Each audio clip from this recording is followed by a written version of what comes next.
আমার টাকা দরকার, এটা আমার এটিএম বুথ, এটা টিপ দিয়া টেহা বাড়ি করবো শুধু। এটিএম বুথ বুঝছেন না, চাপ দিলে টেহা বাইর হয়ে যাবে। এটা এই ফুট হইলো আমার এটিএম বুথ।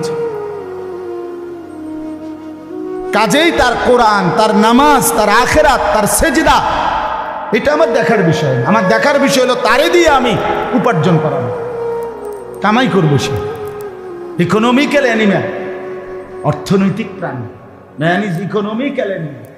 ইউরোপিয়ানদের কথা এটা, বস্তুবাদের কথা এটা, ক্যাপিটালিজমের কথা এটা, পুঁজিবাদের কথা এটা, স্লোগান।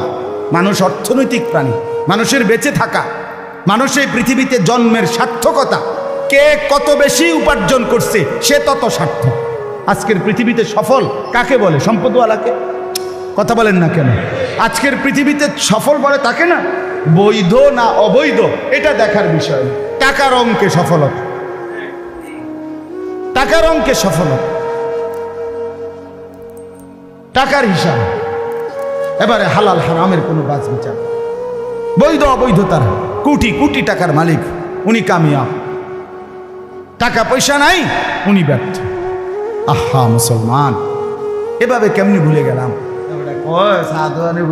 আরে কাকু আপনি সাইডে গেছেন, আপনারা কিতা, আপনারা আপনি 2 ফুট বিদেশ মাইয়া বিয়ে দিয়ে লাইছেন, বাদ বিল্ডিং করে লাইছেন, আর কিতা ওটা সাইডে গেছে। ওটা সাইডে জানার কারণে এখন বিড়ি আর কোনো কাজ নাই, বিড়ি খানা ছাড়া আর বন আর চা দিয়ে বিজয় এখন ছাড়া, আর মানুষের বদনাম আর গপ আর গীবত চা দোয়ানে বইয়া সারা দুনিয়ার সমস্ত ফালতু কথা বলা ছাড়া আর কোনো কাম নেই। মূল টার্গেট তো হয়ে গেছে।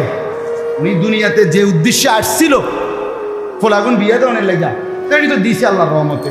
মাইয়া বিয়া দেওয়ার উদ্দেশ্য ছিল, মাইয়াও বিদেশ পাঠাইছে, খুদ বিদেশ পাঠাইছে, মাইয়া বিয়া দিছে। জীবনে একটা উদ্দেশ্য আছিল, একখান ঘর করব।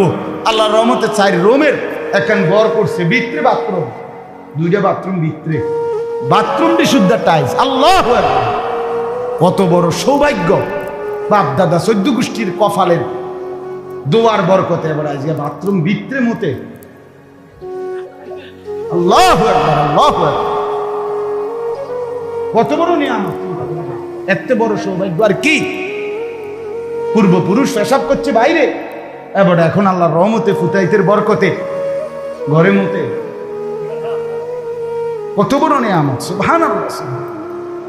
আরে আমারে বলছি মিয়া, আমি আমারে হেবড়া বলছি বুড়া মিয়া, আমি জিগাইছি আর সাসা কি অবস্থা? আসি আল্লাহর রহমতে বালা। আমি কিতা বালা আমি কিন্তু কোন কথা না, আল্লাহর রহমতে তারা 4 জন বিদেশ, মাইয়াগুন বিয়া দিছি। হুজুর বাইতে একখান ঘর করছি, 4টা রুম, 2টা বাথরুম করছি হুজুর, বাথরুমটি শুদ্ধ টাইলস ভিতরে। তখন আমি উনারে কইলাম, সাসা আল্লাহর মেহেরবানি যে আপনি এখন ভিতরে মুতেন, ঘরে মুতেন, কত বড় সৌভাগ্য আমনের।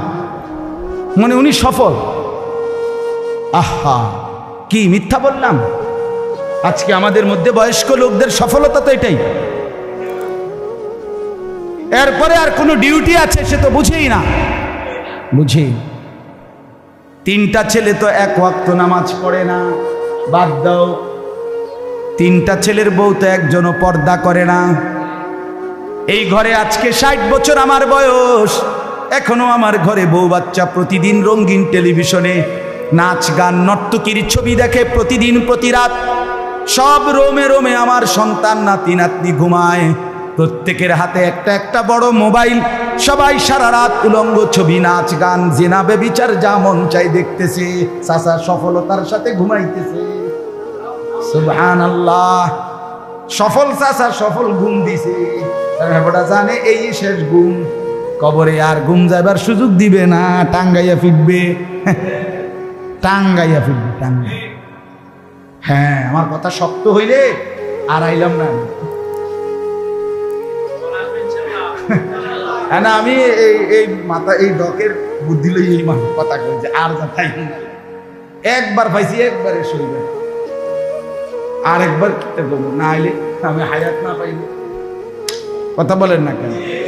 আবার না পাইলে আল্লাহ তৌফিক দান করে।